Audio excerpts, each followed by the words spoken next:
And we are live. Hey, everyone, my name's Cliff, and this is Mark from, what's it? The Book Thing. The Book Thing. And we're going to have some fun tonight.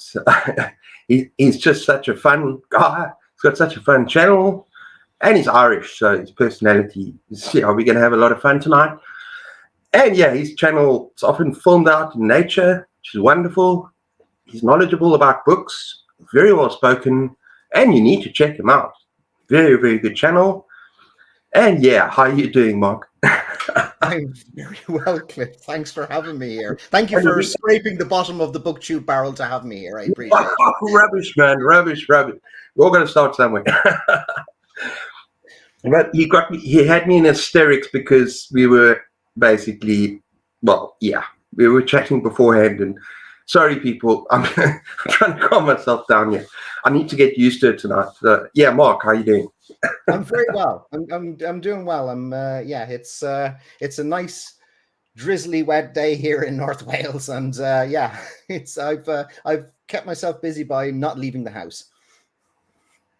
Is that pretty much all you've done? Stayed inside?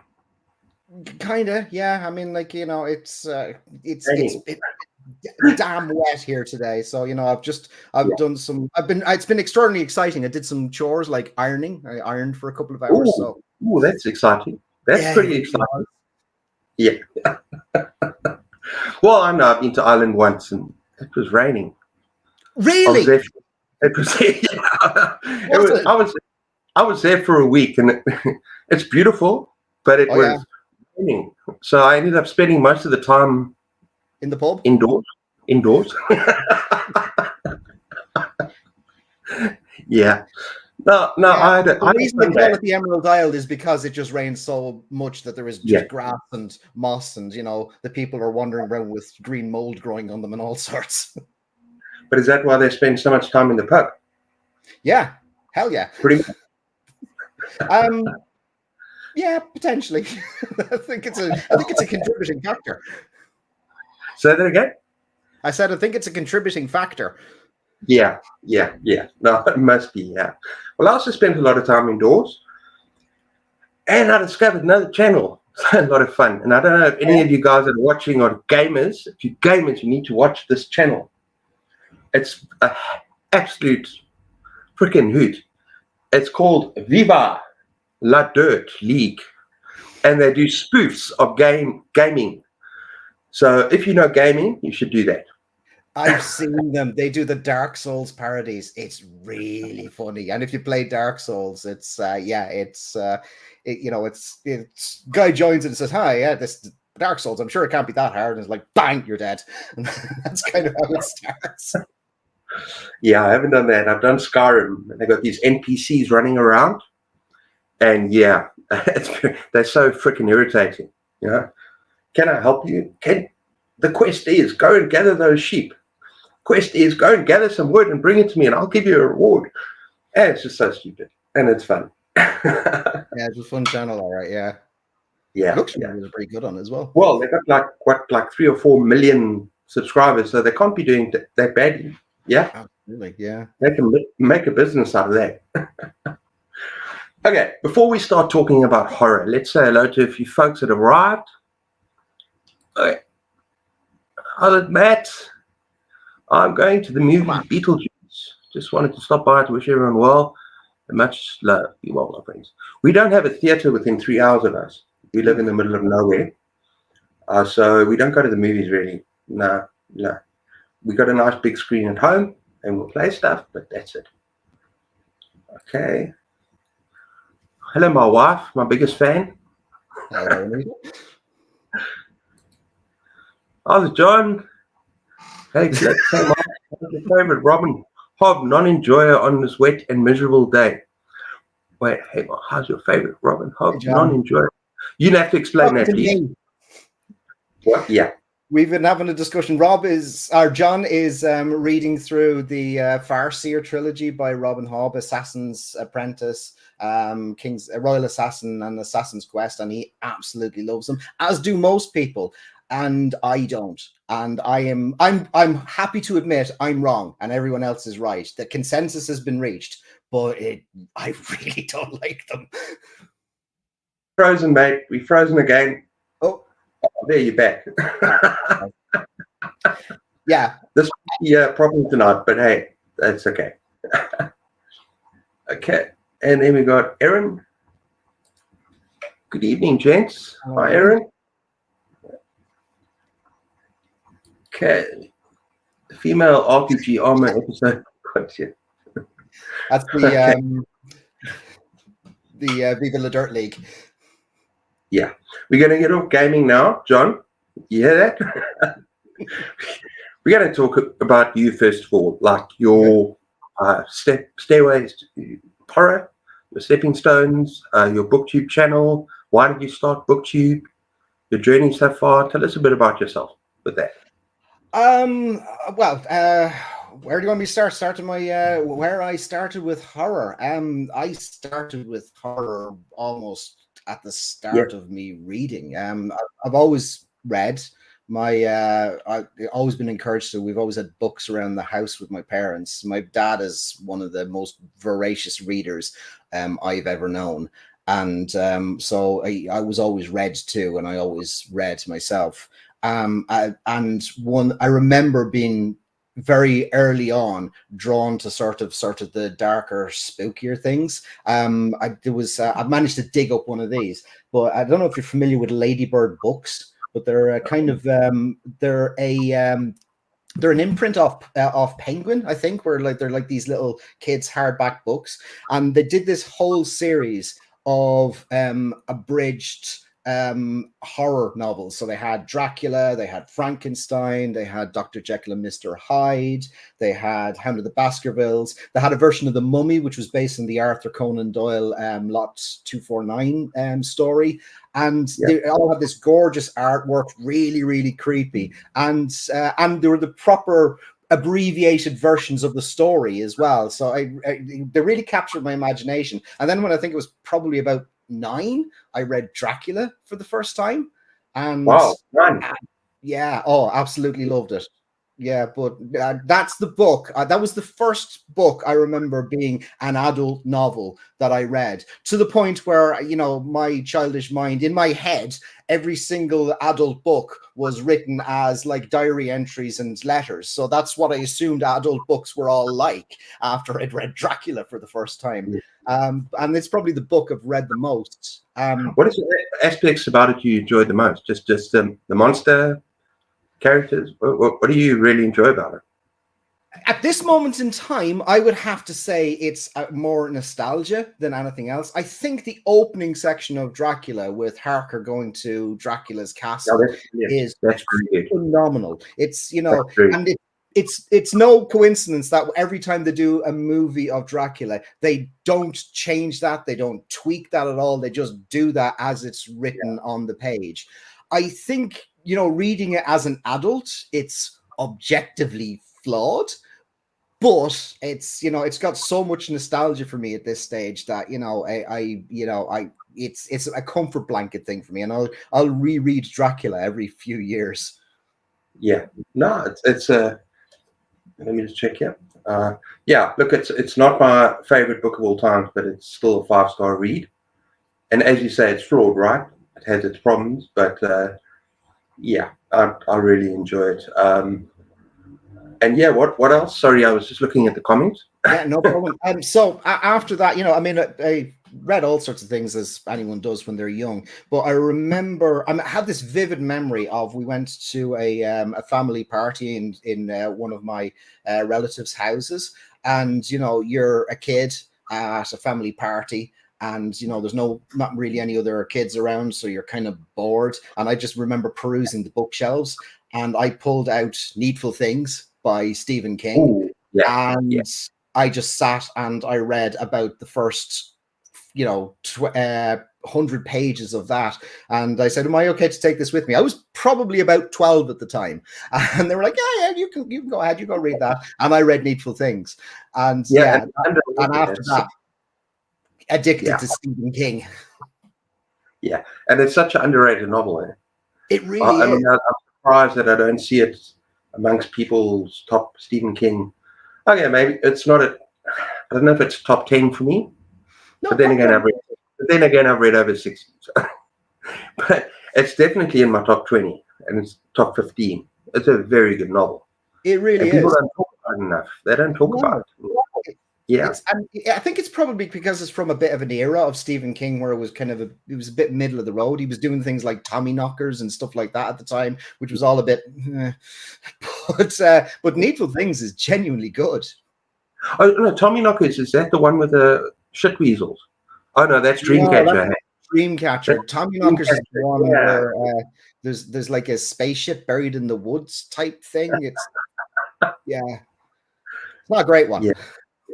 And it seems like a lot of these science fiction novels, like Dreamcatcher and Tommy Knockers, is when he's completely high or on drugs or something. He seems to write like more science fiction than for some reason. No, yeah, I mean, those two stand out. The one that he basically said that cocaine was the co-writer of that one. Yeah, I think that might have been Cujo.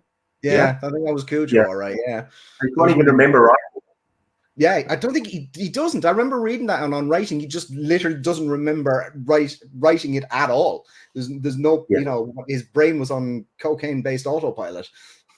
Yeah, no, it's and it's funny that that's where some of his best writing is coming from, in my opinion, coming from his subconscious because he's so freaking high. Probably is. Yeah. But what are your favorite Stephen King books? And you say you started reading. Yeah. I think top one for me is without a shadow of a doubt Salem's Lot. I love Salem's Lot. I mean, like, as someone who's a Dracula fan, you'd expect them to like Salem's Lot because that's basically him doing Dracula in New England, isn't it? Yeah. So I love Salem's Lot. I think all of the different characters in it are fantastic. I think King can sometimes rightly be criticized for his endings. I think the ending of Salem's Lot is pitch perfect. That's top tier for me. But I'm also a big Dark Tower fan. I love the series of the Dark Tower, and I love how it interweaves with all the other things. So not just the tower itself, the Dark Tower core series itself, but things like the supplementary ones that kind of weave into it, like the Stand and things like that as well. Because Stand is amazing. Yeah, Stand is amazing. What do you think about The Wind Through the Keyhole? I actually loved it.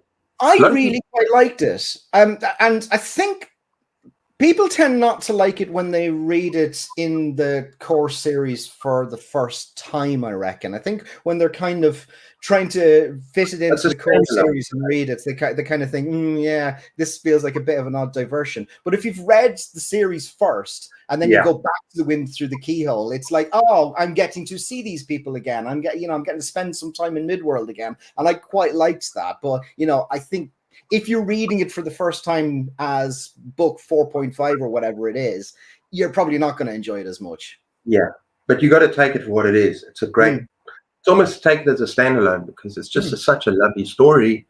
And I'm just so surprised at the hate that it receives everywhere. Like, people don't like that book.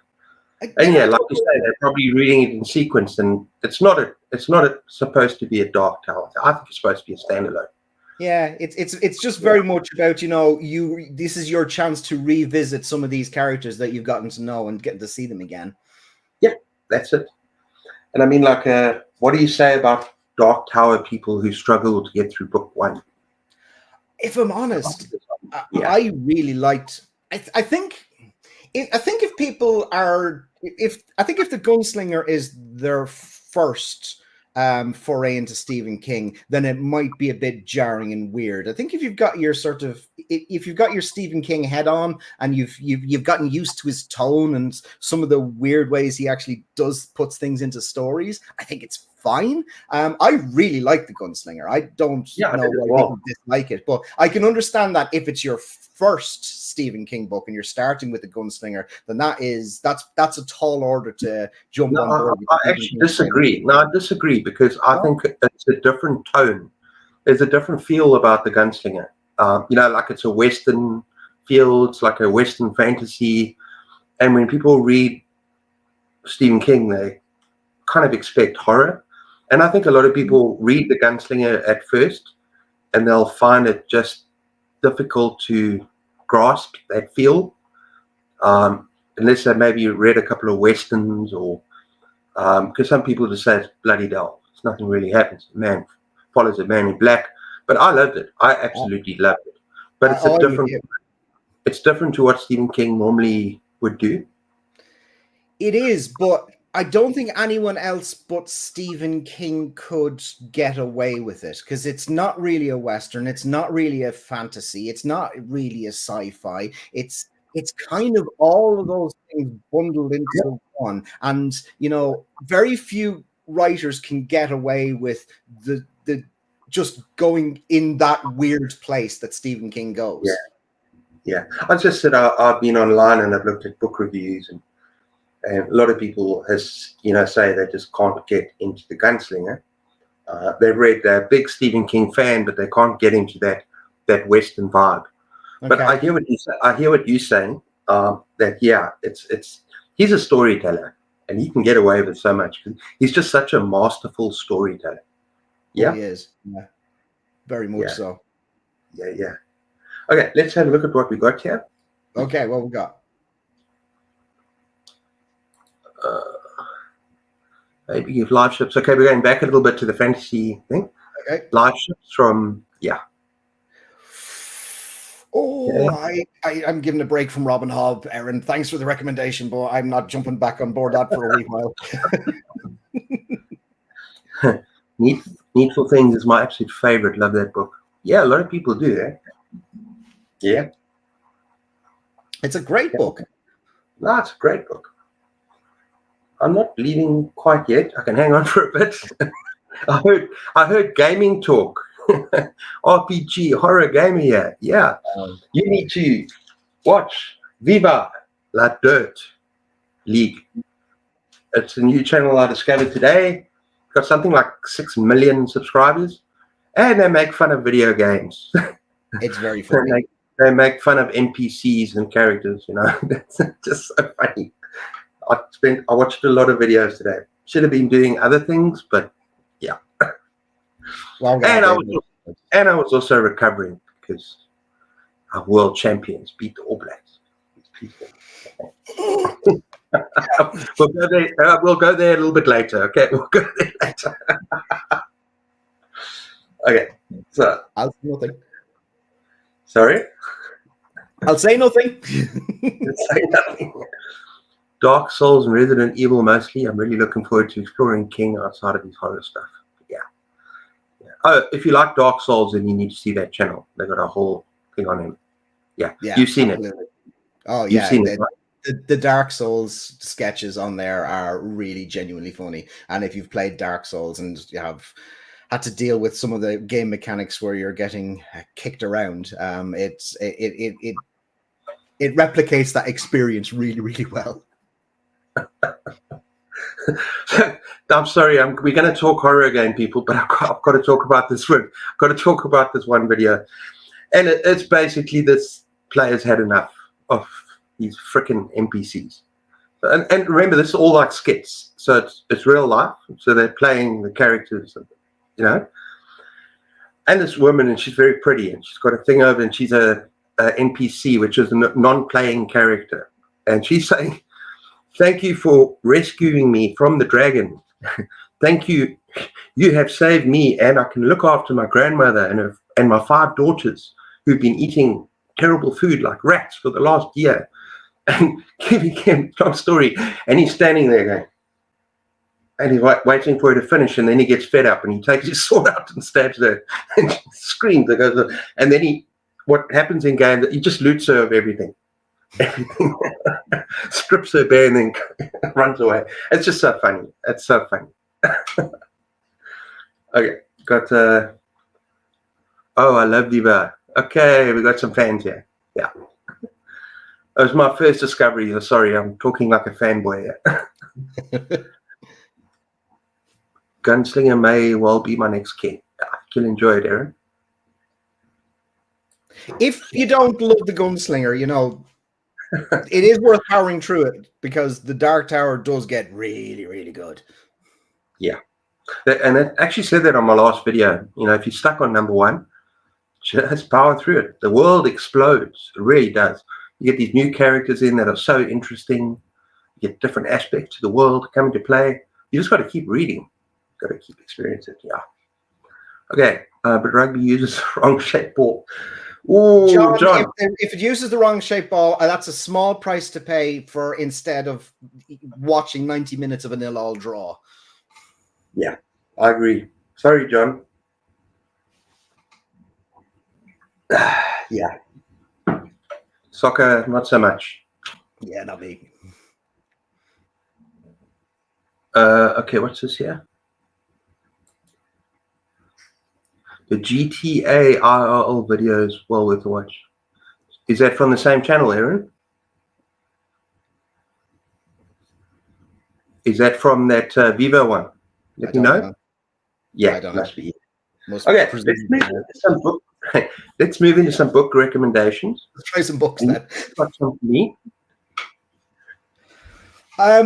Yeah, I'd say the most recent horror that I read, which I really enjoyed, was The Fisherman by John Langan, and that was I want to read that book.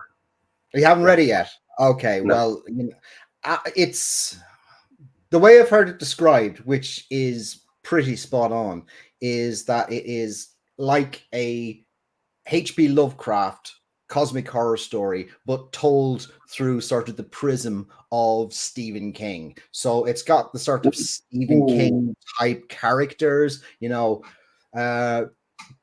and a very Stephen King like setting, but then it is full on Lovecraftian cosmic horror that goes with it, and it has all the sort of the tropes of the Lovecraft horror as well. I love in classic horror that's where they always use sort of a framing device. They always have someone sitting down and describing a thing that happened, and this is the story they tell, this is the story they write down. I love that they do that in classic.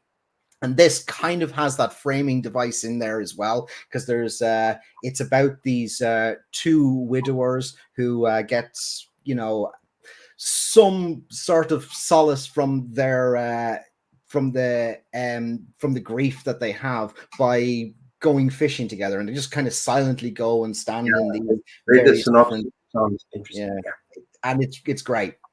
Love it. Yeah. And they go fishing, and then there's something in the water hand, right?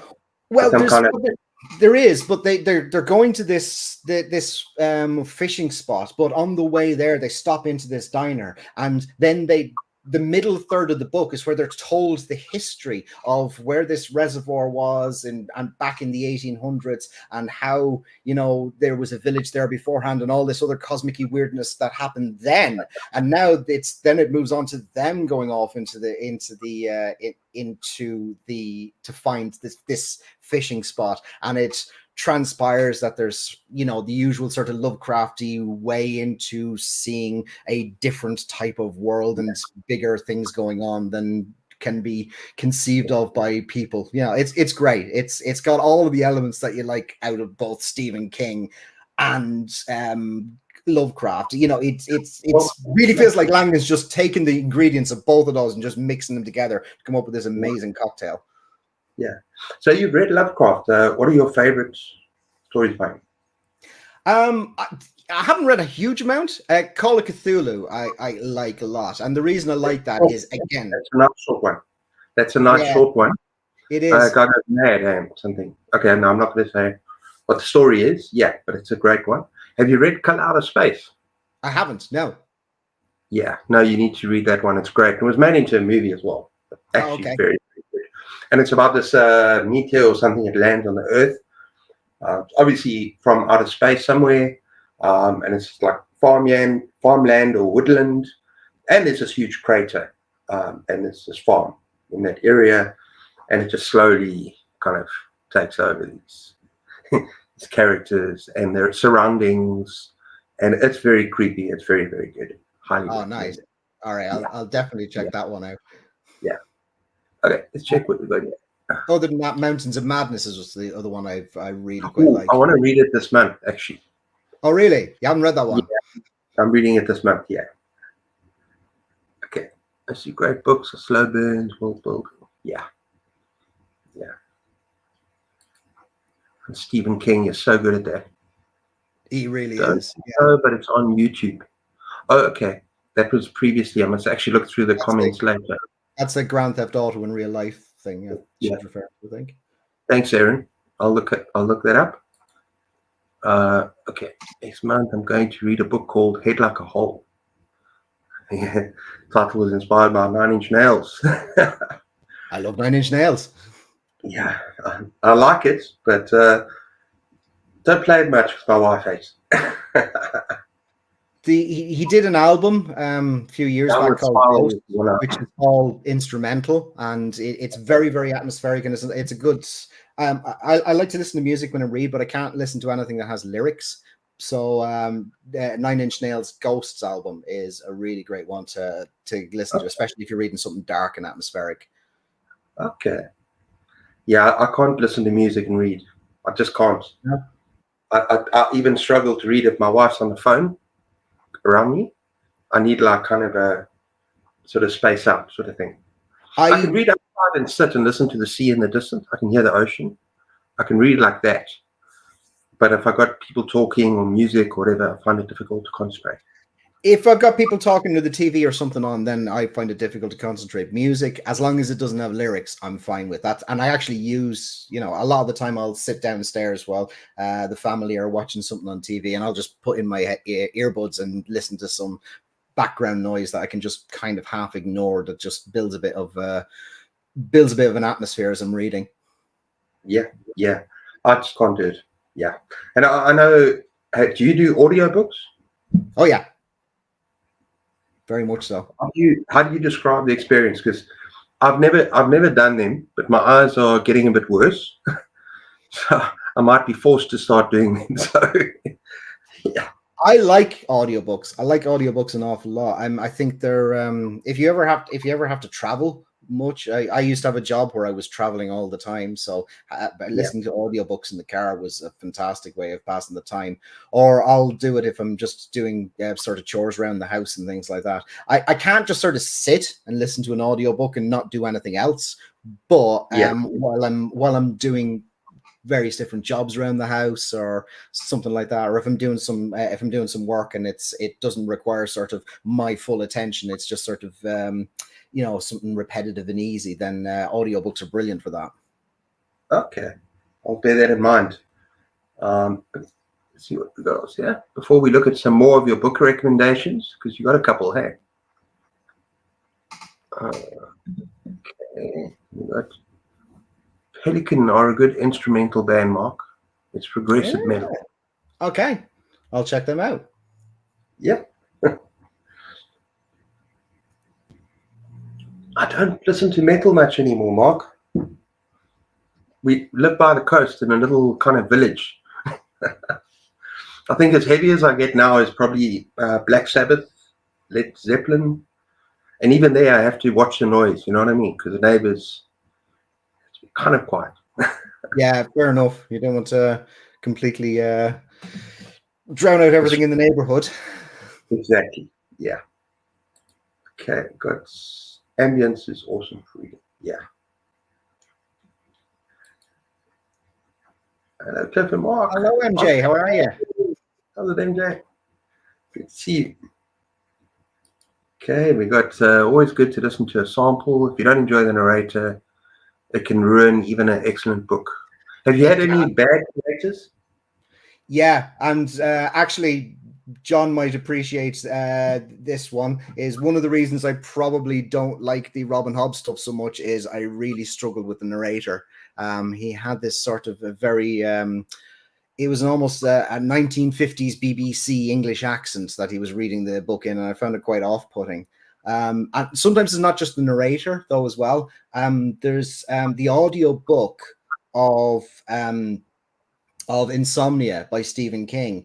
For some bizarre reason, whoever produced it starts putting in this really jarring music, this discordant stuff, like between paragraphs, and it's like, really grating and very, very difficult to listen to. And they had a fantastic narrator. They got like Eli Wallach, as in from The Good, the Bad, and the Ugly, Eli Wallach. He was doing the narration. He was doing a fantastic job. And then just every so often, they just throw in this jarring, discordant noise, which was like, ugh, why are you doing this? Taking me all out of this.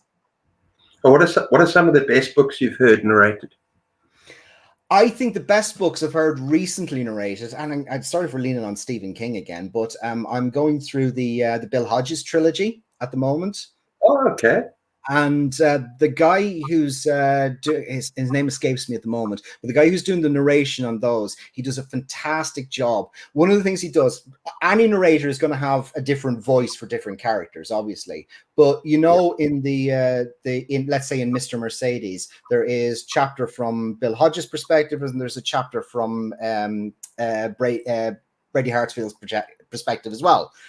Yeah. What he does really well is he sort of changes his tone of voice to make himself sound. It does a softer version of their voice for the narration voice. So you can always, even if you just turned on a chapter halfway through because you stopped it halfway through the last time, you can hear whether this is a Brady chapter or whether this is a Bill chapter. And he does a fantastic job. Yeah, no, that sounds brilliant. Yeah, but as I say, my eyes are failing me a little bit. So I might have to turn to narration. I suppose the best thing to do is to do a little bit of research, just to I kind of go online, and if you're going to buy a book, maybe see how the narration is. Yeah, I don't want to be stuck with a book where I don't want to listen to it because it's a terrible narrator. I don't want to do that.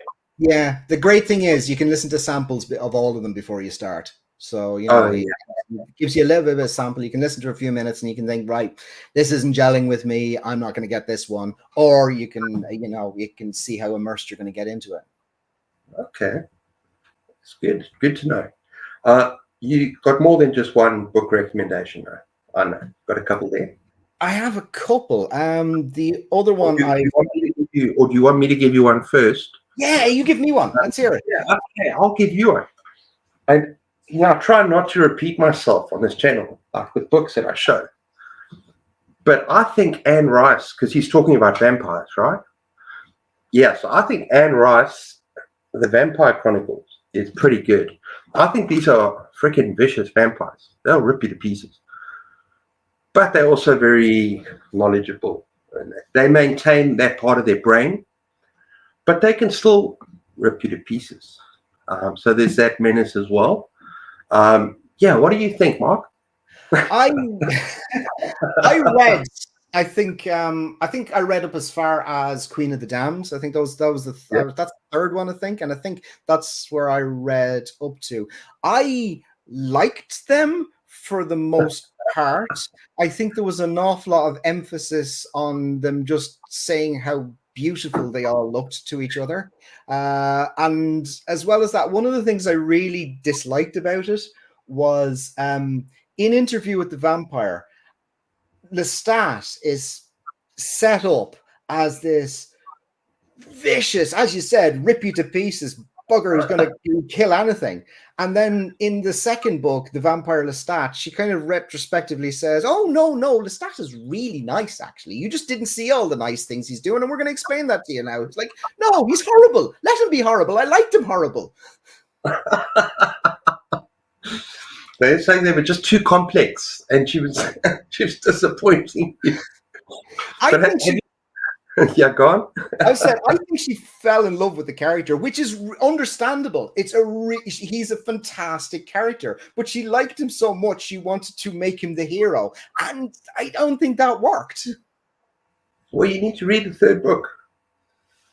I think I did read the third book. I read Queen of the Damned. That gets pretty dark. Yeah, it's. I think it's the last one is Queen of the Damned. Yeah, the third one.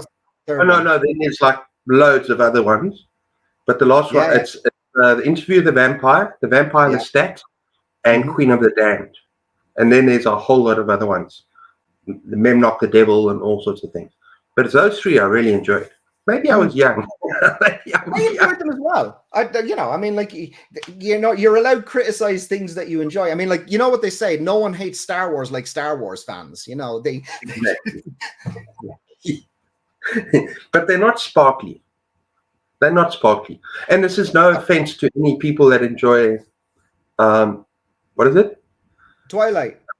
Yeah, Twilight. No, my wife read it because she got it as a gift. And she said, the thing about Twilight is that she wrote it with her 12-year-old daughter. And they both had equal input. So obviously it's going to be fluffy and sparkly and so on. It's not, aimed for adults. So yeah, Absolutely. People give a. And you know something? You read a book, or you just read a book, and I'm reading a book.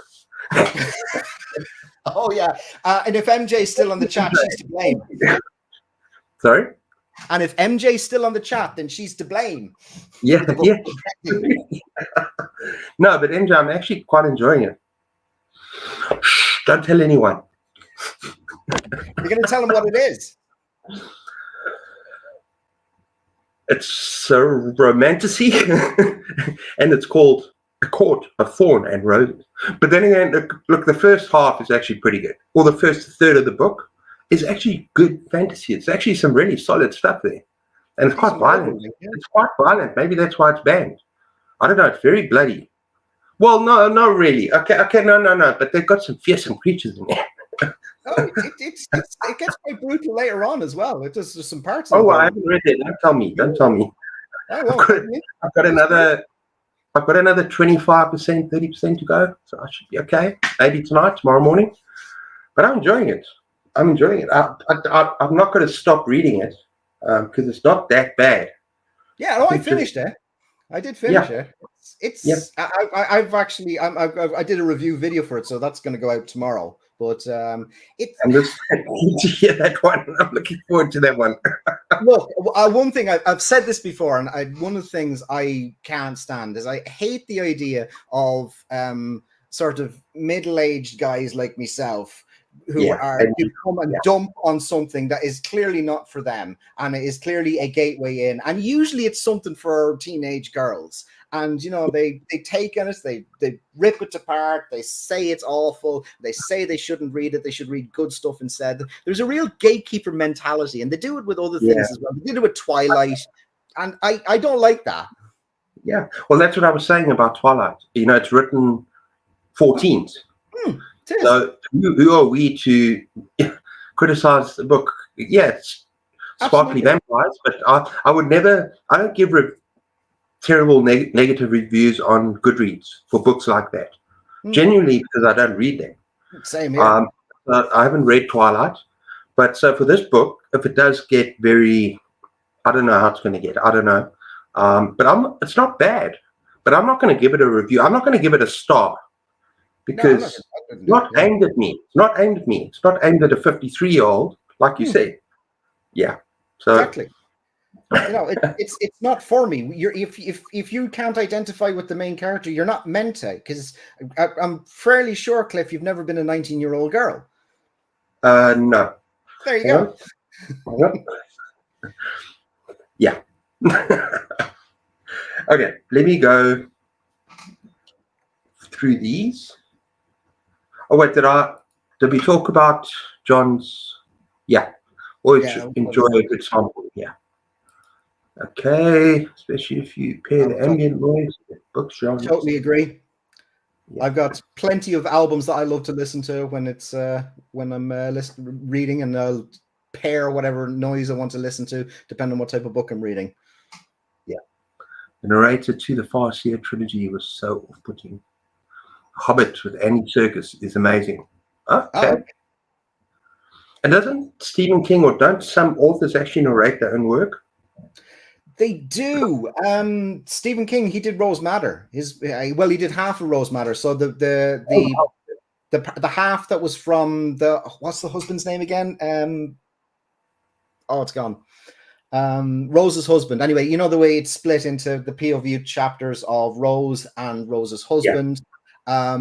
There was a female narrator for Rose's chapters, and it had Stephen King doing the husband's chapters, and he was really quite good at it, actually. Yeah, well, he's always good in his little movie cameos as well. So we might talk a little bit about later. The Hobbit with Andy Serkis and Jane Eyre, Tandy Newton. Okay. Okay, leaving. See you guys. Have a happy movie. Enjoy it. Enjoy Beetlejuice. Don't say his name more than twice. Yeah, enjoy it. Have you seen it? The new one? No, I haven't. Not yet. Yeah. Not yet, no. We got the old one. Old one's so much fun. The old one is a blast. That's Tim Burton back in his most What's Tim that Burton. song? What's that song they sing at the table? Oh, it's the Banana Boat song. Yeah. You're not going to sing it. No. No, not yet anyway. No. There's not enough wine in my desk. There's not enough wine in the building for me to do that. Okay, enjoy the movie. Okay. Reading GRRM's Fever Dream. Oh, yes. That's a book that I've heard about. It's a vampire, sort of a weird vampire story. Fever Dream vampire story. And that's George R.R. Martin, yeah. I actually want to, that's on my TBR. I'd love to get a hold of it.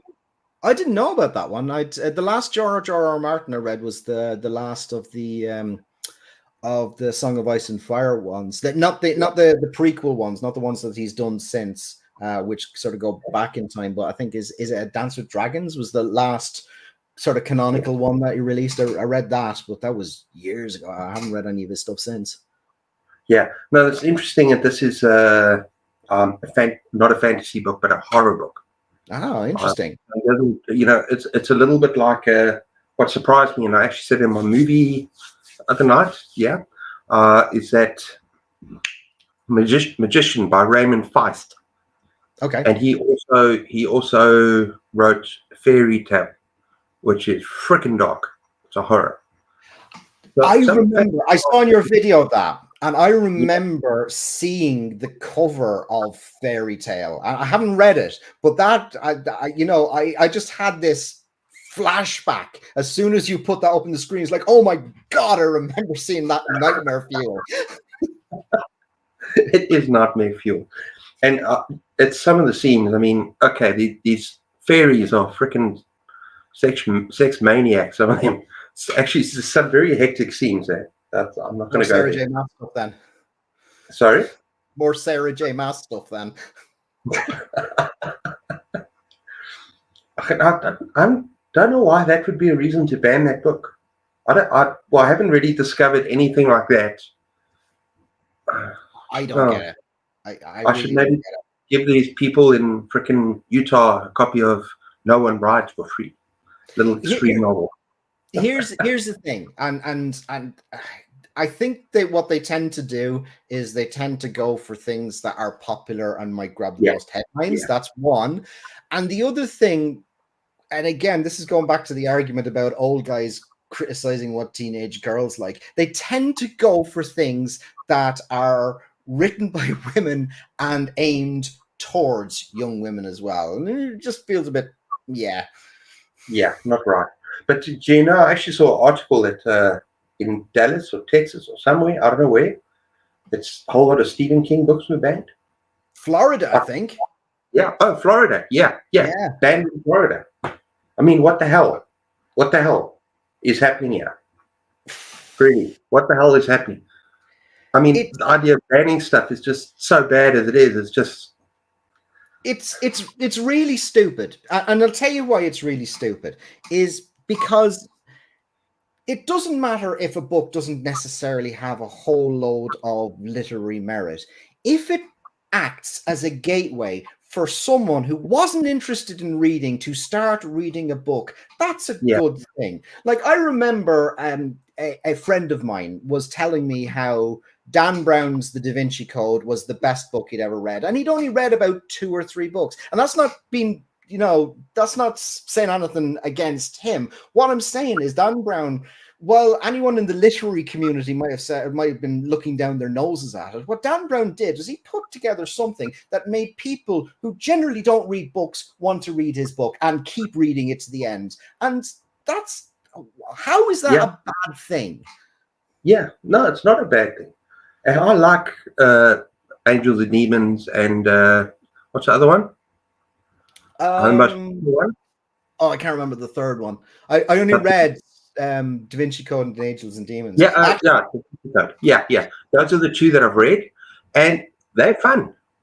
And for some reason, I haven't picked them up again. But then I got into horror, you know. So, but they were fun. There's nothing wrong with them. Speaking of audiobooks, I remember actually the first audiobook that I ever went through was actually Angels and Demons. And I listened to it with my wife, and we both listened to it together when we were visiting Rome. So we got this whole, because all of Angels and Demons is set in Rome with all of these different features in it. So we got to kind of tour Rome and see all the different bits that Angels and Demons. You know, yeah, Dan Brown. No, he's not the most literary, wonderful writer in the world. But you know, it acts as a gateway for someone. It's someone's favorite book, and you can't. No, I absolutely agree with you, 100%. I mean, also like like children's books for adults. Who cares? They're reading. Doesn't matter. Picked up a book, and you know, maybe you'll pick up another book afterwards, and that's not a bad thing. Yeah, exactly. Okay, we got you. Rename the channel. Yeah. Yeah. Yeah, nice one, John. Look, sparkly gems. Yeah, John, be careful, hey? Be careful what you wish for. Maybe we should buddy read Twilight. No, I'm not going to buddy read Twilight with anyone. Sorry. Maybe part 2 of A Court of Thorn and Roses. What do you say? Wait for my review to come out tomorrow, and then ask me that. Oh, the Banned Book Challenge strikes again. Yeah, but I'm going to do a video on it because it's important.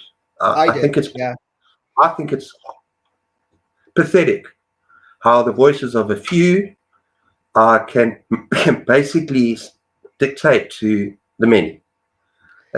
Some people get together and say, and it's not just pathetic, it's dangerous. And it's not just about books, it's about anything. It's about ideas. I'm from South Africa. I know these things. It's freaking dangerous. And people get together with ideas and think they're better than everyone else, and they got to protect people, and it's just wrong. I agree. And it can go to dark places. And I'm saying this whole book thing, what, Utah, Florida, what's going to happen? It's dangerous. One thing can lead to another. Yeah. You agree?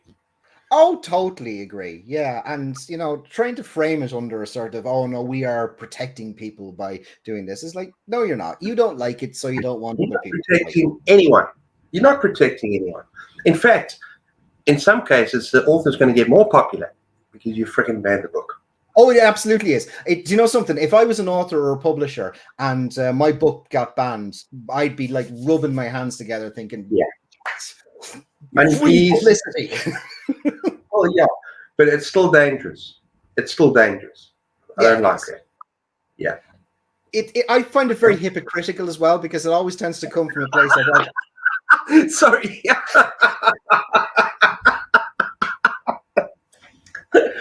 That's a good one, Aaron. That's a good one. Better start reading a romance novel. I would totally subscribe to that. I would absolutely subscribe. It's like, if I can talk about these books with a straight face, I think I'll do quite well. You know something? There's nothing wrong. There's nothing wrong with romance novels, people. Nothing wrong. Yeah. It's just not my preferred thing. So to read A Court of Thorn and Roses, we're doing it for a good cause. I've done it, and that's a different kind of thing. But it is outside of my comfort zone. And they go swimming in the starlight sea. Yeah, I'm not going to say anything more. Okay. Got yes, Martin did some sci-fi too. Yeah. Going to read Night Flyers soon. Spaceship pursuing an alien signal. Isn't Night Flyers by Stephen King? There is a Night Flyers by Stephen King as well. Yeah. I think it's. What is this one? Okay. Yeah, I think it's Seems like a different one. Banning probably makes people want to read it more. Yeah. Oh, it definitely does. Exactly. Think about the video. There was a big thing in the UK and Ireland in sort of the 80s and 90s around video nasties, and it just sort of banned a whole load of films and wouldn't let them be allowed onto video. And all that happened is people wanted to watch them more, and they circulated more than they ever would. And it's like films that like Abel Ferrara's Driller Killer, which under normal circumstances is not worth watching and nobody would have watched, but they took such an exception to the title that it became one of these video nasties, and then suddenly everyone wanted to watch the bloody thing. Yeah, that's what happens. Different times. Okay. I had a blast with the Da Vinci Code. Yeah, it's fun, man. Yeah. It's fun. It's a fun read. Great movies as well with Tom Hanks. Hey, have you seen the movies? I enjoyed them. Come on, they're fine. They're just fun. No, but they're not. Yeah. They're not like brilliant movies. They're just fun. No, fun to watch. It's not Lawrence of Arabia, but you know, it's good crack. It's just fun. Yeah. From Southwest Georgia, USA. Oh me. Okay, gotcha. It's like a satanic panic or the video game concerns. What do people think these books will do? Most people can recognize it's fiction, but yeah. And my problem is it's normally the start of something. It has a potential to pick up pace and then become dangerous. And people are telling you what to do. Then it becomes a dictatorship. People think they are, like you said, people think they're protecting you. But from what? Reading a book. Thanks, babe. Yeah, doesn't make any sense. No. Take important positive messages from the experience. Yeah.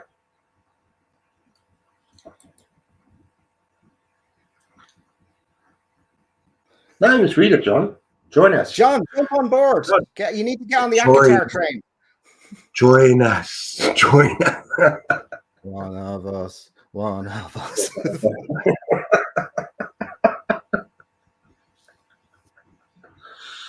Oh, that's funny.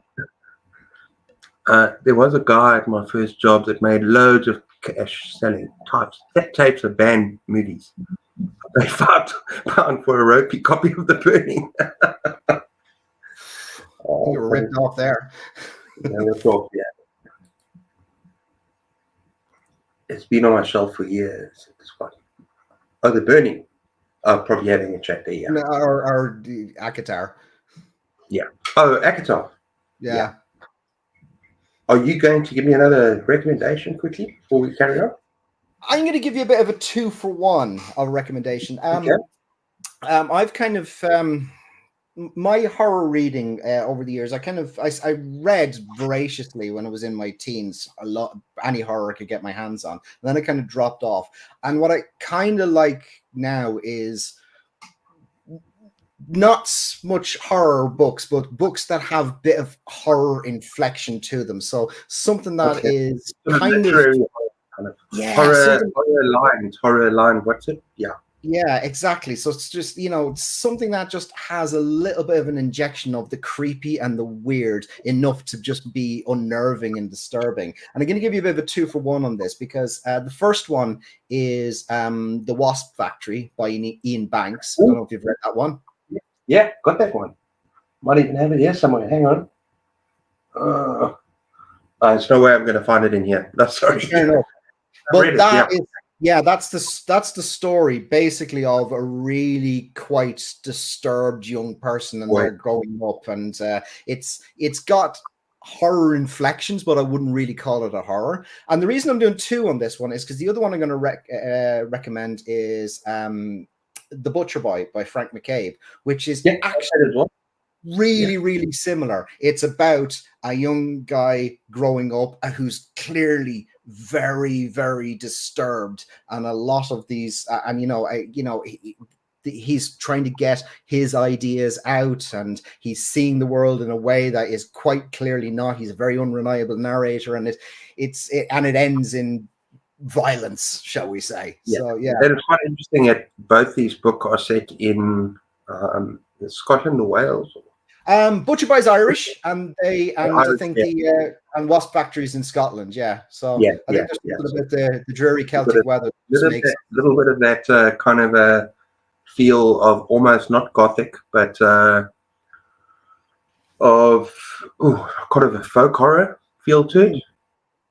And you almost feel that, especially for me, with the Wasp Factory, and also that brother and the father and the secrets, and it's such an interesting story. It's a character study. What I like about actually both of them are there's a character very study much so.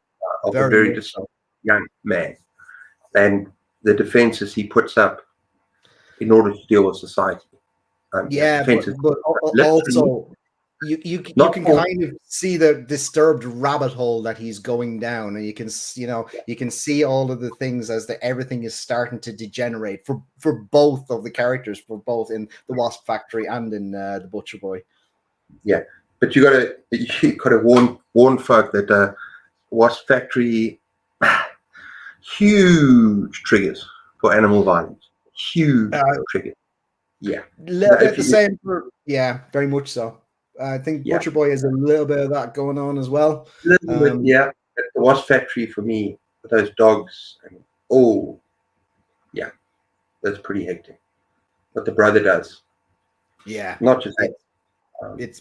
it's a creepy one. It's a creepy one, and and I like the sort of stories that just have this undercurrent of creepy and weird. That's what I quite liked about them.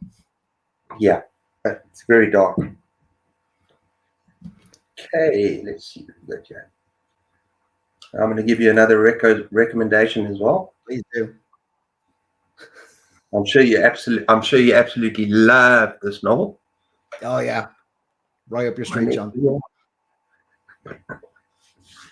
Metalhead reads Fairy Spice. My next video.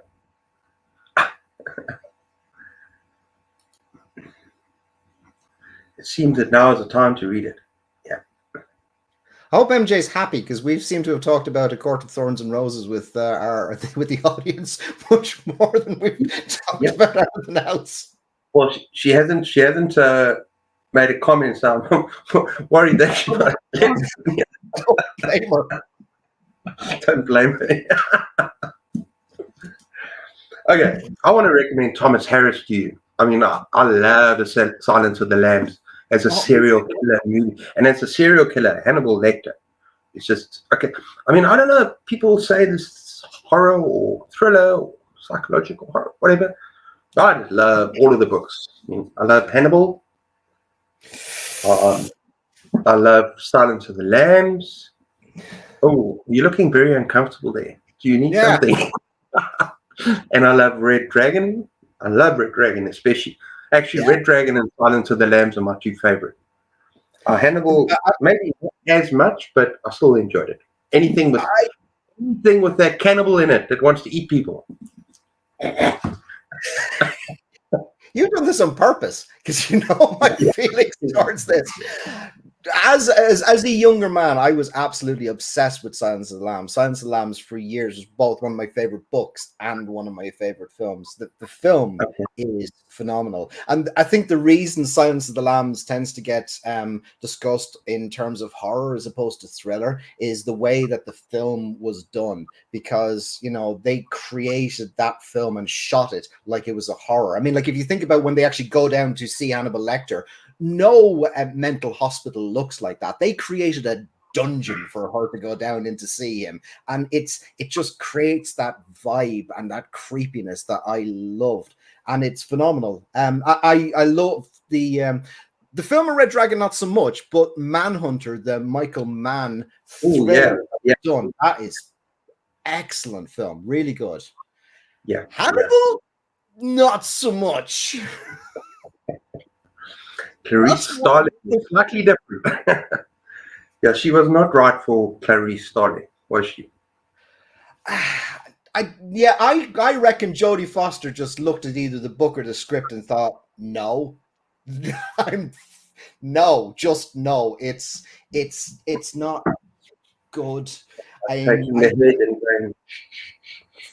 Yeah, I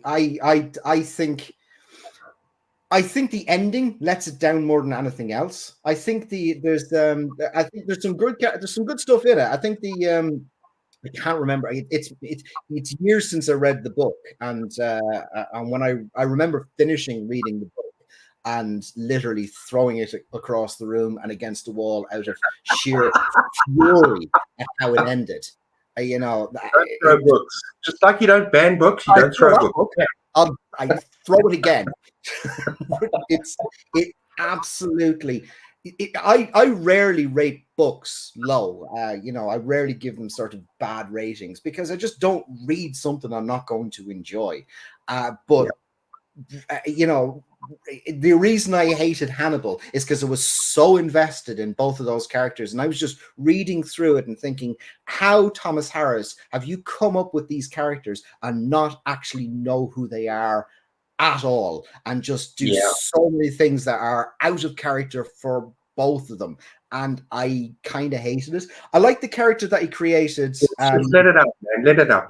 Just rest. It's okay. Let it up. The character that he created, I thought the character that I can't remember the character's name, but the character that Ray Liotta played in the film, who was like this other law enforcement guy, I thought he was a really good character. I enjoyed him, but that was about it. And as far as a method of revenge, this guy's been lying in bed for like 20 years with his eyelids cut off, and the best he can come up with is, well, I'll get pigs to eat him. That's it. That's the best you could come up with. Sitting there stewing on nothing else for 20 years? No. Hey, you're frozen. You're frozen. Oh, you're back again. Okay. Now you're back. Yeah. I think my sheer rage at Thomas Harris has just, broken the internet. No, that's good. Yeah, no, you just see the views going up like, whoa. No, not that in that way. I mean, just literally data has stopped working because it's just incandescent rage. Yeah. Okay, good. I love Silence of the Lambs. Yeah. Oh, yeah. Oh, yeah. Absolute What am I? Same here. Yeah. Just Hannibal Lecter. Oh, gone absolutely blank. Please remind me. Anthony Hopkins. Yeah. Anthony Hopkins, yeah. Just absolutely best performance of his career. One of my favorite actors. This was just sublime. Absolutely sublime. Did either of you watch the TV show? Yes, no. I did. And the first series I absolutely loved. And one of the reasons I loved the first series, apart from how well it was done and how the casting was fantastic, the visual style of it was incredible. It looked amazing. Anytime Hannibal Lecter cooked a meal, I was like thinking, right, I know that's a person, but I think I'd quite like to have that because it looks awesome. And the first season was phenomenally good. And then one of the things I loved about the first season is because it was based on, because it was kind of only loosely based on the books, there's characters in it who are in things like Silence of the Lambs and Red Dragon and Hannibal going forward, that that those characters are there and they survive. And it brought some of them in.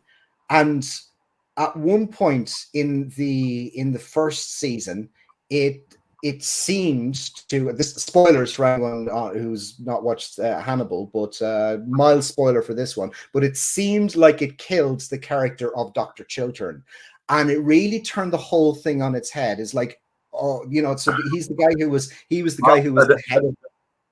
Don't give mild spoilers because I might want to watch it. Okay, well, what I would say is it seemed to kill off a character, really important character later on. Yeah. Freezing again? You keep freezing, yeah. But keep going. At least we can hear you. Okay. So that's good. So it seemed to kill off a really important character, which meant as a viewer, you're not sort of the thing about anything that's a bit of a prequel is it's kind of low stakes because you know when certain people are going to survive. But when it finished on a bit of a cliffhanger where some people may or may not have been killed, it did really feel like, okay, anything is possible here. Some of these people might not actually be coming back. And then they kind of went back on it in season 2, and it was like, yeah, okay. So it petered out for me. I loved the first series, second series not so much, and then I don't think I even finished the third series. Yeah, I recommend a TV miniseries thing. Stephen King, Storm of the Century. Have you seen that? Yeah. I have seen that. I saw that a long time Why ago. Why do people not talk about that? That is freaking brilliant. It and is. you know, he wrote the screenplay, and he didn't write it as a novel. He wrote it as a screenplay. So you buy the screenplay, you don't buy the novel. Oh right, I haven't read it, but I've seen the miniseries, and it is creepy. In that it's on that island community where that stranger arrives. Oh yeah, and the storm coming in, and brilliant. And the way they just kind of go like this. And then, oh my word, I think I'm going to sing now. I'm a little teapot, short and stout. Yeah. Here is my spot. Oh, forgot about that. Yeah, it was very creepy, that one. Very creepy, very, very creepy, yeah. Speaking of Stephen King's TV miniseries, have you seen the original 1970s Salem's Lot that Toby Hooper did? No. So it's got David Soul as Ben Mears, and it's got James Mason as Straker. It's so. Well, am I getting confused here? Is that? Yeah, I might have watched that. Was there a 1970s movie, or was it released as a miniseries? Originally done as a miniseries, and then they kind of trimmed it down and turned it into a movie. That they released. Yeah, I'm not sure. I just know that thing at the window freaked me out. Oh, yeah. In the book and in the miniseries movie that I saw, that kid tapping. So creepy. I love it. Freaks me out. I'll tell you, that was what I watched that when I was very young. I watched that before I encountered Stephen King. I was probably maybe about 10, 11 years old. And that gave me nightmares for years. Oh, absolutely brilliant. Cheers. Cheers. Okay, so we'll definitely check out Storm of the Century. Do you need to watch Salem's Lot 2? My favorite King book so far. Yeah, you must watch it. Don't watch the new version. They did a TV version in the 90s, and it was dreadful.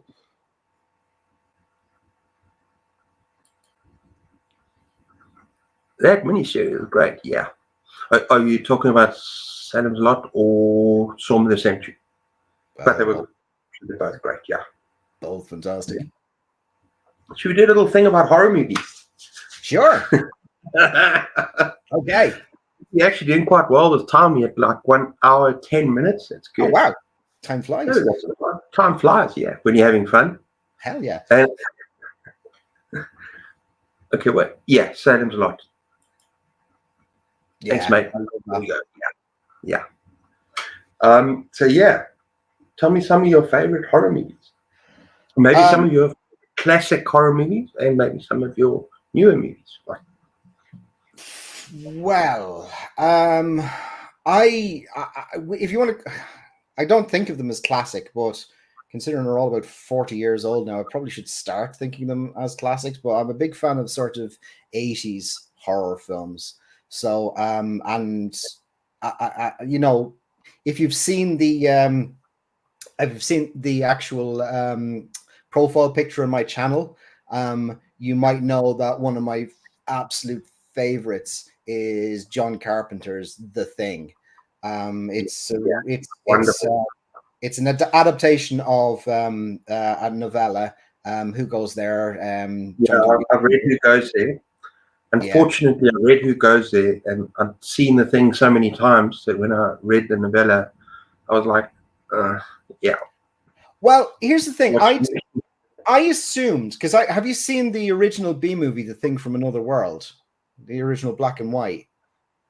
Possibly when I was very young, but it's not great. It's fine. It's not great. And when I read Who Goes There recently, because I only read it recently, and I kind of assumed it'd be quite close to the 50s B movie, but actually the whole thing about it could take over the appearance of other people, and you didn't know how many people were the thing and all of that, and the paranoia that was in there. That's all in the original book. I was quite surprised by how much of that was actually in the original book, but the 80s remake that John Carpenter did is absolutely phenomenal.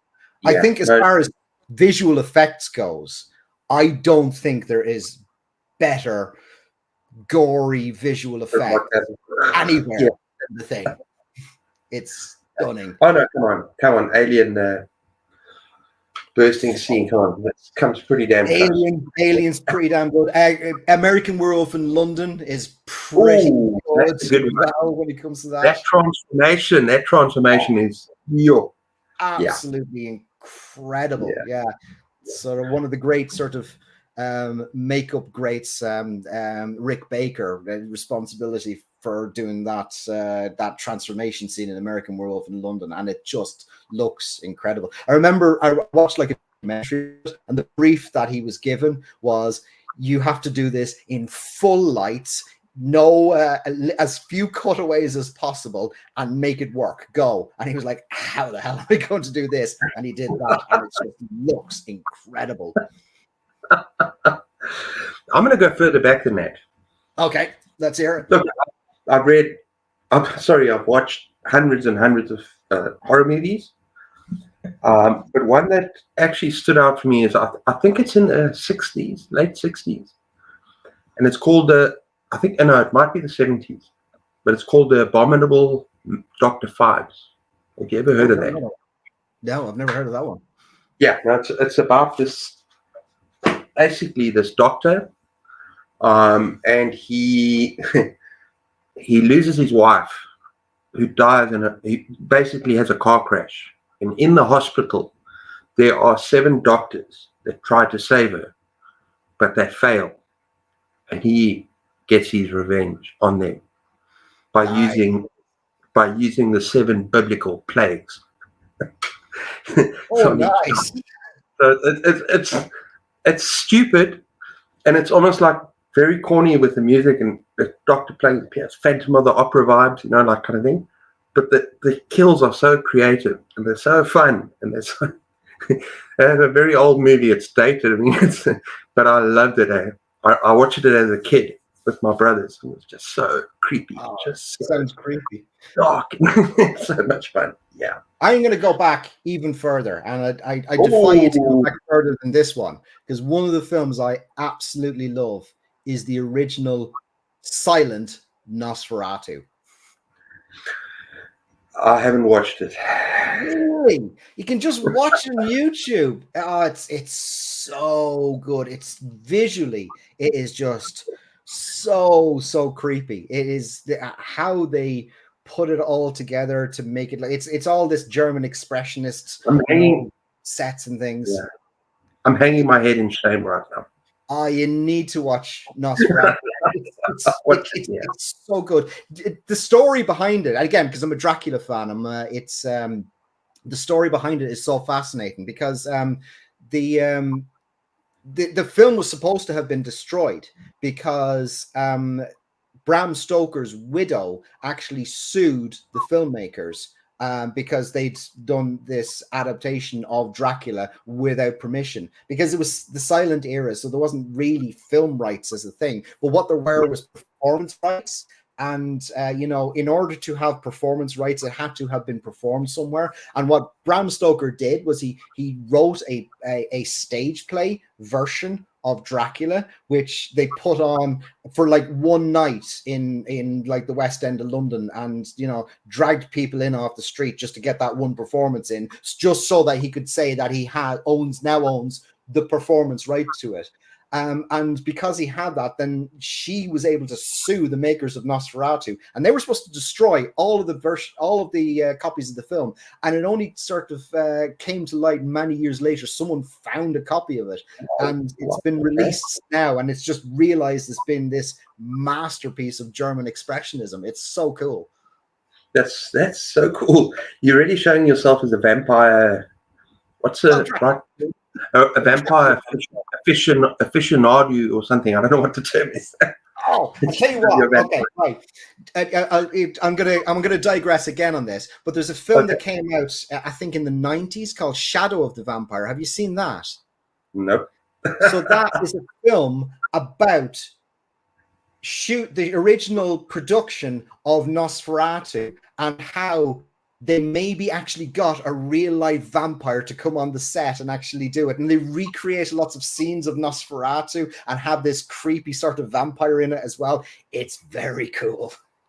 Have you read Let the Right One In? No, I have seen the film and I love the film. But No.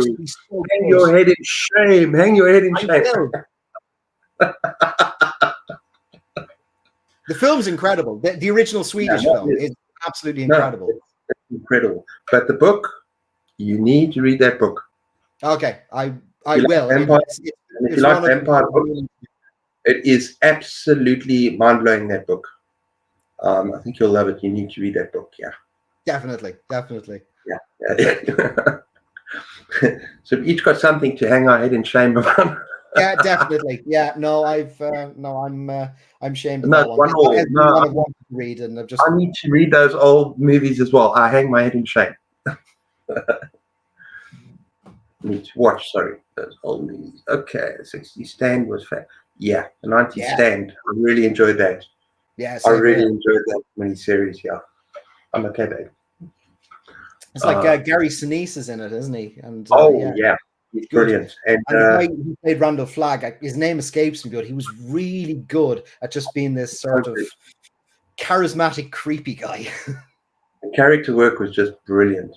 I think the only person that annoyed me a little bit was Fran. Just a bit. She was a little bit like... yeah, I can see that. I can see that. Molly Ringwald, right? Yeah. Ringwald, yeah. Yeah. Just a bit miscast, I think. I think she's a very good actress, but I think she's just... No, she's a very good actress. Just maybe it wasn't for her, yeah. Yeah. I mean, if you think about the character in the book and you think about the movie now. Yeah. Okay. Horror movie, yes. The thing is so good. If you ever have the cash spare, the 4K Blu-ray is unreal. Okay. I need to get a 4K Blu-ray player first. It did. Yeah, Pumpkinhead did. Pumpkinhead. I think there was a Stan Winston. So the Stan Winston sort of the you're going to get me down a rabbit hole of sort of practical effects movies and things, because that's one of the things I'm really interested in. But Stan Winston, he's the guy who did the created the Predator. He did he did a lot of the effects for Jurassic Park and all of these different things. But I think Pumpkinhead is a film that he actually directed himself, if I remember correctly. But yeah, it looks pretty damn nasty. I was an extra in an 80s movie, Attack of the Rock and Roll Aliens. Seen it? Don't think I have not, but I am going to now. I'm going to now. Yeah, I'm going to watch it now. I'm going to actually ask my wife to actually look it up now and write it down. I've got a pencil, yeah? Hang on. Just tell us what part you were. What is it called? I'm writing it down. I can't miss this. Attack of the Rock and Roll Aliens. Okay, tag. And you need to tell us what part you played. The Rock and Roll Aliens. Okay. I'm hoping it's something like an Omen-style decapitation scene or something like that. That would be funny. Okay, that's awesome, right? Yes, Pumpkinhead, very underrated. Agreed. I haven't seen it. It's a good film. I'm not as big a movie buff as a lot of you on here. Yeah, I spend more time turning those pages. I do now. I mostly used to. I used to be much more of a movie buff than I was a reader. Much more movie, yeah. I used to be more of a gamer. The time that I wasted on Skyrim. Oh, World of Warcraft. Yeah, no, that's wasted. No, not wasted, but World of Warcraft, Skyrim, Diablo 2 especially, when I was very young. Wow. And that was a hard game. I'm a From Software guy, so anything Dark Souls 2, 3, Bloodborne, Elden Ring, all of that stuff. Hey, another shout out for Shadow of the Vampire. Yeah, it's great. Maria. Thanks, Maria. Okay, so we got and Super Strange. Hello, welcome back. Ooh, controversial. Ooh. I have no reply to that. I'm sorry. It's not everyone. Fantastic. The American film was pointless. I like the original. Very good. I can understand where he's coming. It is very, very bleak. And it's a different kind of story. Yeah, very dark. Right. Yeah. Okay. Let's keep going here. This. A 70s movie, The Mega Man with Charleston. It's terrified me as a child. It's original of I Am Legend, Will Smith. You see, I think I've seen the Mega Man. I think I have seen the Mega Man. You know, I've seen a lot of these old movies when I was younger, but it was like just sitting in front of the TV and you're not really taking note of what you're watching. You know, when you're like really young, when you're a kid. So I might have seen some of these movies you've been talking about, like this black and white, and you know, like The Creature of the Black Lagoon, that kind of thing. I've seen those kind of monster movies from yesteryear, but I was so young. I didn't exactly write them down or anything. So yeah. Have you read I Am Legend by Richard Matheson? I have, yeah. It's very interesting, and that ending is just freaking insane. It's so good. I absolutely love the ending, and that's any of the versions that they've made of I Am Legend. They miss that point of that ending. That ending of and I am legend, and this is why I am. I'm not going to spoil it, but you know that point of saying that it's like, yeah, that's the point of it. Everyone goes for the sort of the apocalypse where he's the last man, but no one thinks about that ending, and that's what makes it. Yeah, that's what makes the whole book. All right.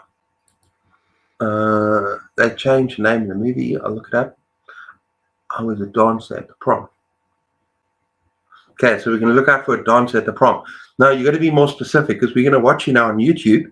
In fact, everyone that watches this movie, Romy, you need to be specific. What were you wearing at the prom? And if you could supply us with a time code on the YouTube channel, that would be useful as well.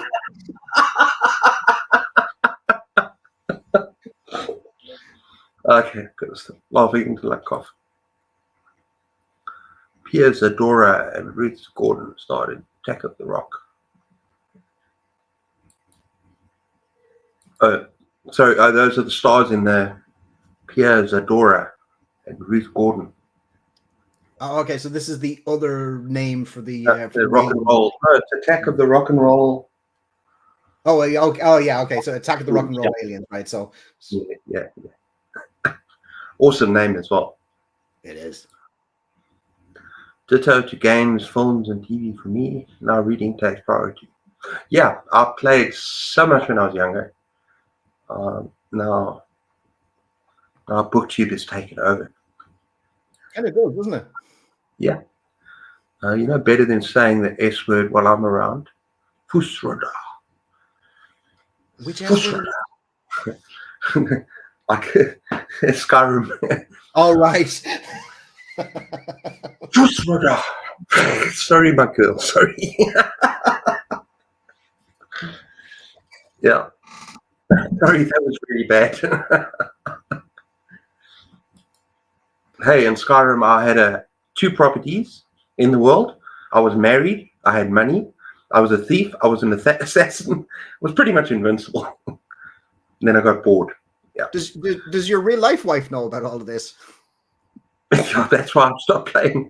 Oh, okay. It's like it's Skyrim or it's me. Like my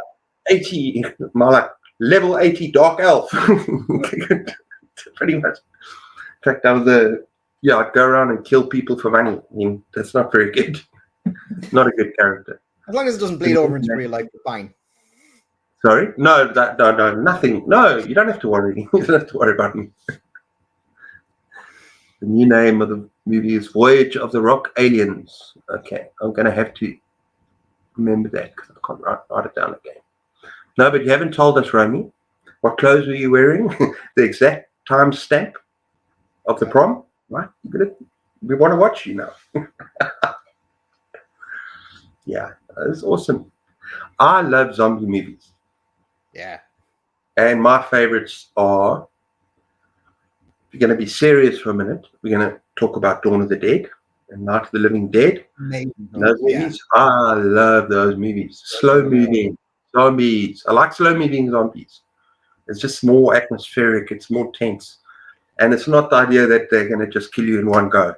It's a build-up, and like lots of them, and they're coming at you, and there's absolutely nothing you can do about it. So they're coming at you slowly, and when you think you got away from another, there's another 20 that are coming in that direction.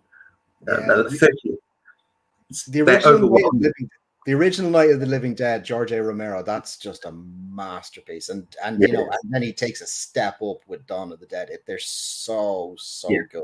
Dawn of the Dead is in my top 10 movies of all time, sure. The Elevator. But I spoke about that last week. But Night of the Living Dead, we're down in the cellar, the one scene that creeped me out. That child, the one survivor. Well, not a survivor. Yeah. Eating the mother's leg or something. I don't know what. It's the ending of Night of the Living Dead is just so. Oh, it's such a racial. Oh no, I'm not going to go to spoilers, but yeah, it's mind blowing. It is, and how matter of fact it all becomes as well. As like, yeah, okay, this is how we sort them out. You know, we've got the gun, we shoot them in the head, and they stop moving, and that's it. Yeah. That's what we do them now. It actually adds a creepiness to it. It's so good. Well, it's a social commentary. Very much so. In the first and the second movie, like it. But we talked about in that. John and I spoke about that last week. But let's go lighthearted for a second. I mean, I love Shaun of the Dead. Is one of my favorite movies ever. Fantastic. Sorry, I'll absolutely love that movie. It's fantastic. It's so funny. Yeah, it's brilliant. It's brilliant because they don't shy away. Even though it's a comedy, they don't shy away from the horror either. I mean, like the scenes where they're actually in the pub and when they're in the Winchester and when they actually break in, they're not shying away from the brutal and the bloody on that as well. They have it's funny and it's hilarious, but they don't shy away from the creepy stuff either. No, they don't. And it's freaking bloody. Oh yeah, it is. I haven't read many zombie books, but the one I have read, which I'm looking at your shelf behind you, is World War Z or World War Z, which by Max Brooks. Now that's a hell of a book. Movie was okay, but the book is phenomenal. Oh yeah, World War Z. Correct. Yeah, it's great. Yeah. What? My wife's saying yes, I do know. Anita 1 Firearm 0. Yeah. Oh, I've got a story. I don't want to embarrass my wife here, but I've got a story when we met. It's actually not our first date, but like one of our dates, dinner and everything. And we had an upstairs loft where I had my gaming thing. Yeah. And I thought I could impress her by playing a game with her. So I put on Skyrim. Hey, wow. Okay, stop it. we're married now, so it obviously worked. But she was just, I was trying to teach her how to play the game, and she was just walking into walls. Walking into walls. And I was thinking, no, that there. Okay, I'll stop now. I'm going to get in trouble. Because I actually want another drink, so she's not going to give it to me. How did you actually get married? Just out of curiosity. What do you mean? How did you? If you know your date is to say, if your date with her is to say, this is how you play Skyrim, how did she not run? We were made for each other. Clearly. Luckily, we love music and everything else the same way. Movies. There we go. Okay, I'm going to do what I normally do.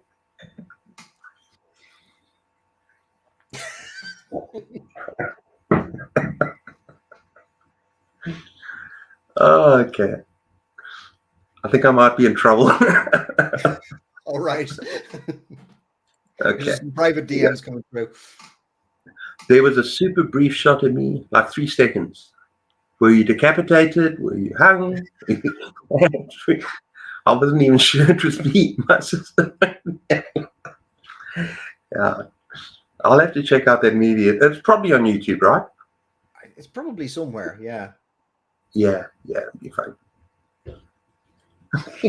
You're in trouble. I'm in trouble. Not really.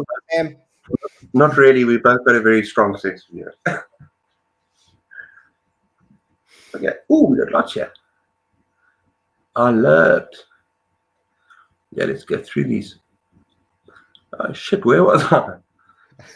Oh, let me. We're talking movies and zombies and things. Yeah. Oh, no, okay, no, not that many. Sorry. Oh, there. No, we were there. Yeah. Oh, that's cool. We can talk a bit more about movies. Other ones your favorites, like modern ones, because I've got one that I think was just, it blew my mind. But I want you to go first. Well, the most modern sort of tense, scary films that I quite like are probably the Quiet Place films. Well, I'm going to park that one because I think my all-time favorite scary film is got to be the original Japanese Ring.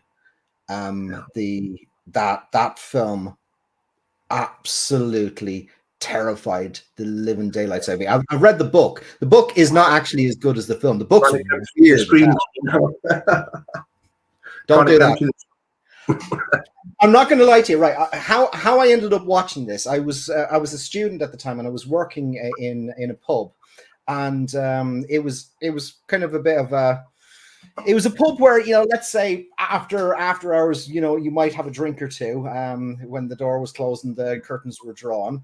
And I'd finish a shift. I came home and, I was just sort of vegging out and I was kind of half dozing and I just put the TV on and I watched in a little bit of a suggestible state, shall we say, kind of half dozing, kind of a little bit of alcohol in the system, and I watched Ring without any prior knowledge of the film, without any idea what was going to happen. And again, spoilers for anyone who hasn't seen the Japanese version of Ring or any version of it, but the bit where the thing comes out of the telly, don't do that.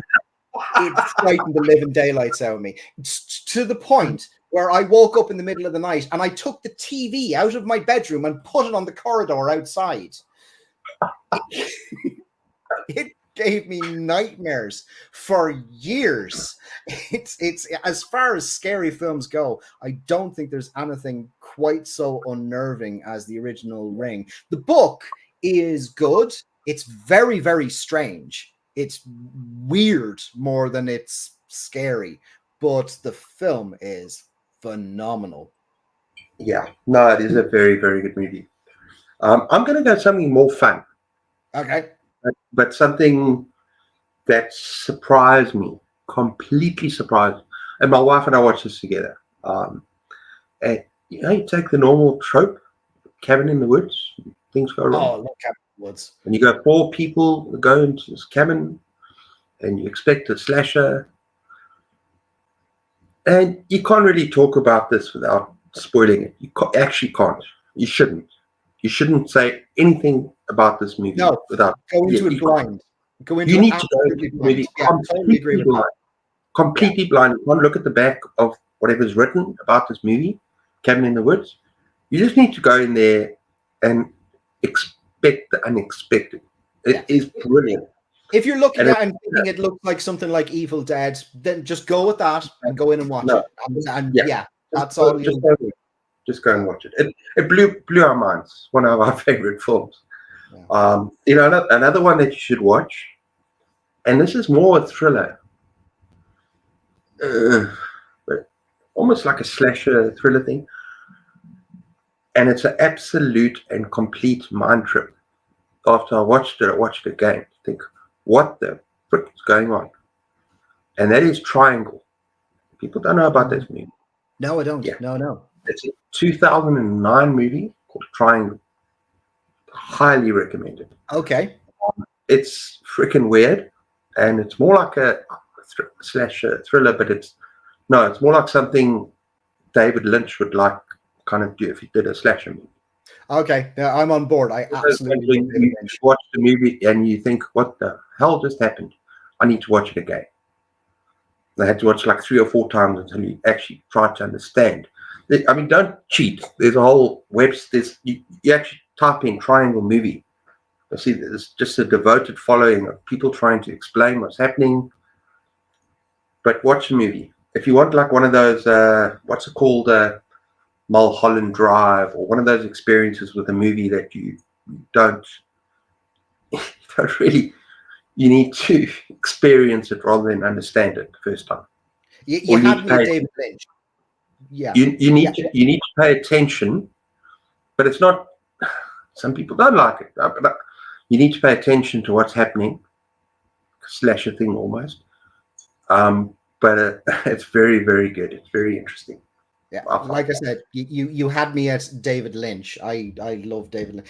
I think the thing about David Lynch films is they're kind of almost like dreams, where they make sense when you're in it, but if you try and explain it to someone else, it sounds like nonsense.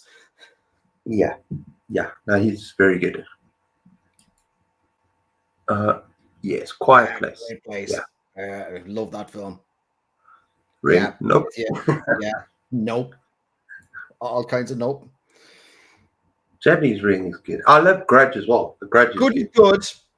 Prefer Ring. Yeah, I think the Grudge is. I think the Ring is a scalpel. The Grudge is a chainsaw. Sure. Actually, terrifying.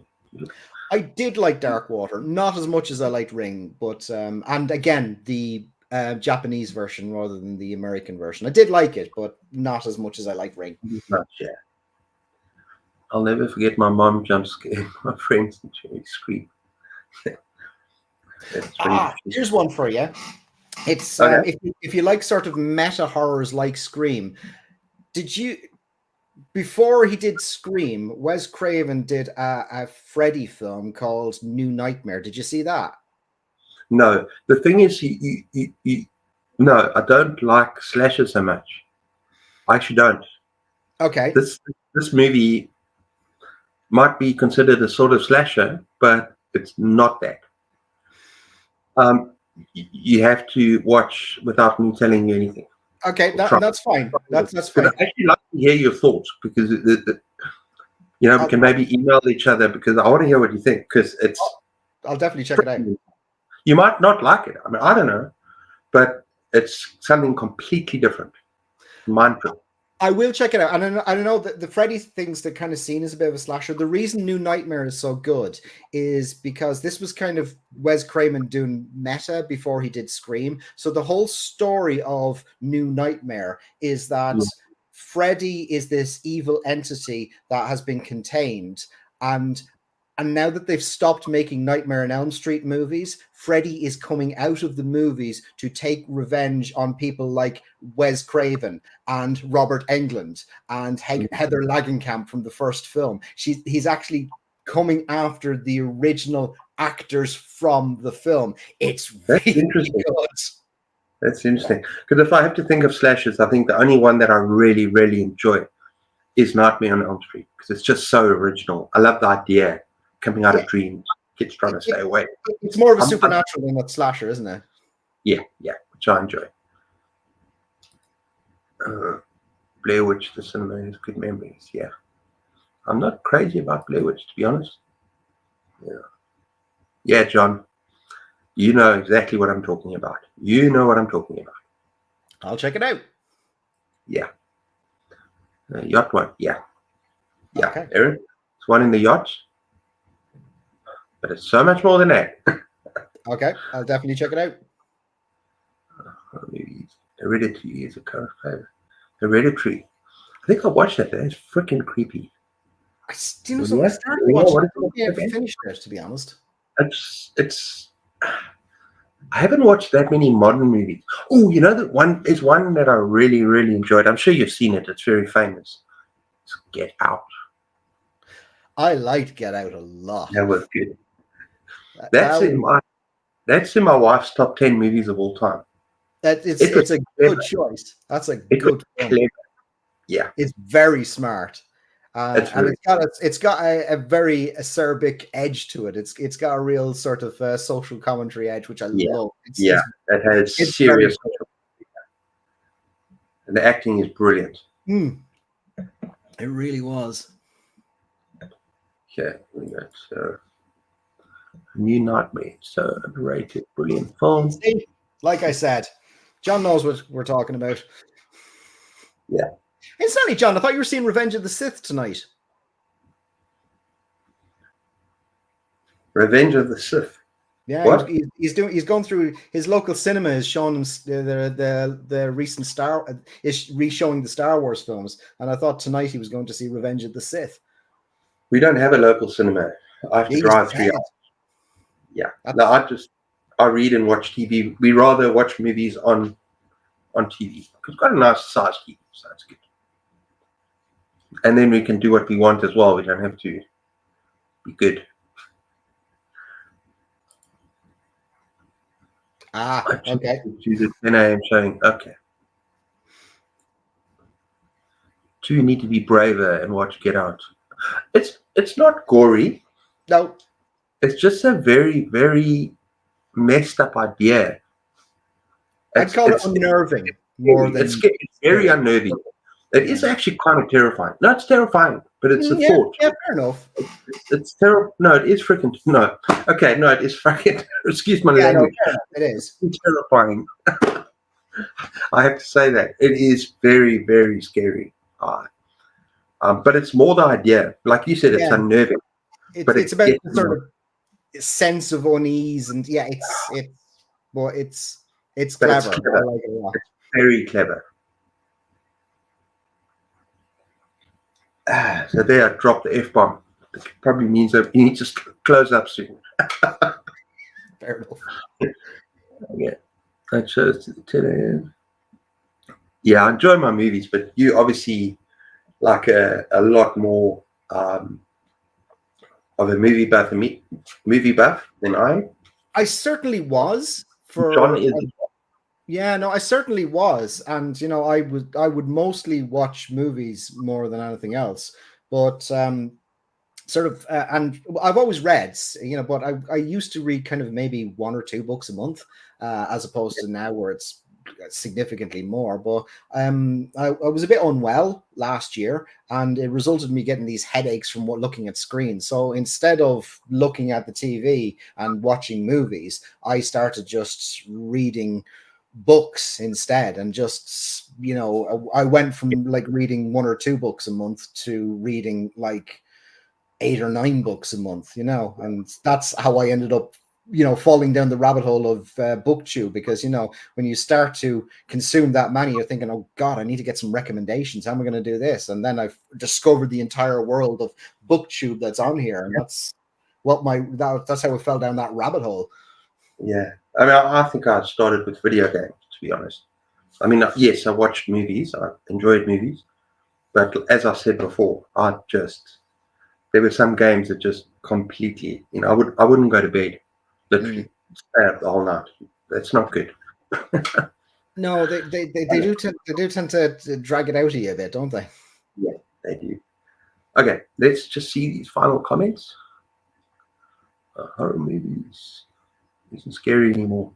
Yeah, they don't make movies like they used to, that's for sure. But if you watch Get Out, you might change your mind. Yeah, and there are a couple I think more modern horror movies, they tend to sort of go focus on, I heard someone once describe it as cattle prod cinema, where it's just like they go really, really quiet and then go bang, and give you your jump scare. And they do that more than sort of building tension and atmosphere now. So I don't think there's an absence of them. I think there are exceptions.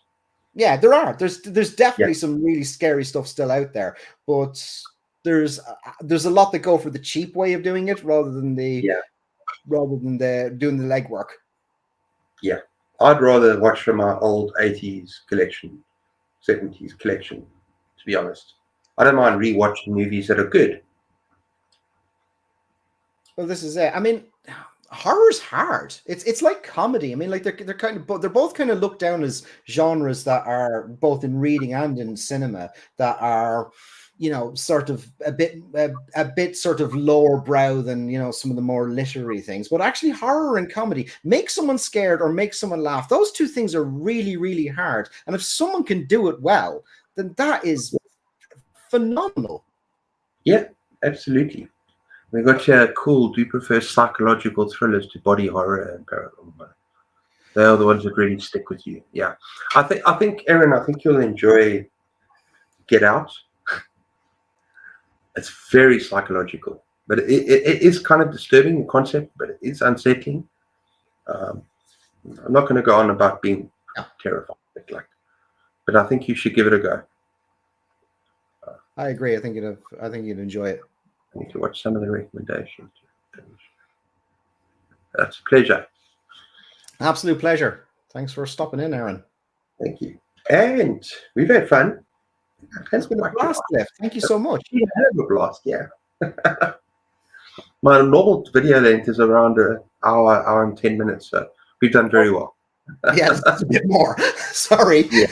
No. What I'm saying is, if you think we haven't done enough, I'm saying it's like kind of average. Like, I'm talking about the average.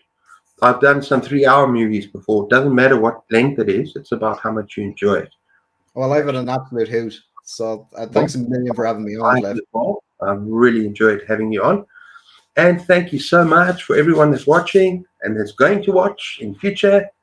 Thank you. And yeah, thank you very much. And you're going to stay with me just for a little bit afterwards? I will indeed. I'm not going to get rid of you. But I am going to say goodbye to everyone else in 5. Thanks for stopping by, everybody. Okay. I forgot to press the button. Sorry. Well, we haven't been